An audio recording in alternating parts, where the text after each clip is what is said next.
ایک عورت نے مسئلہ پوچھا کہ میرا شوہر نماز نہیں پڑھتا،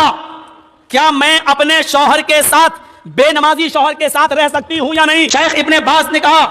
تم نصیحت کرو اس کو، تم سمجھاؤ 3 دن 10 دن 20 دن 1 مہینہ، اگر وہ مان جائے اور نماز پڑھنے لگے تو ٹھیک۔ اس نے پھر مسئلہ پوچھا کہ کئی سالوں سے میں سمجھا رہی ہوں لیکن نماز نہیں پڑھ رہا ہے، میرا اپنے بے نمازی شوہر کے ساتھ رہنا جائز ہے یا ناجائز؟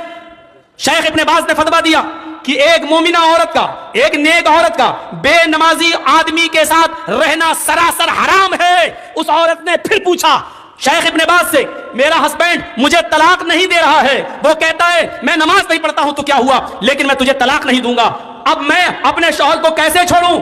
شیخ ابن باز کا فتویٰ تھا کہ جب تیرا شوہر نماز ہی نہیں پڑھتا، اور جب نماز نہیں پڑھتا تو وہ مومن ہی نہیں ہے، اور جب مومن ہی نہیں ہے تو اس کے نکاح میں آٹومیٹک نہیں ہے، اور جب اس کے نکاح میں تو نہیں ہے تو طلاق کی ضرورت ہی نہیں ہے۔ نماز پڑھنے والی عورت کو بے نمازی شوہر کے ساتھ رہنا جائز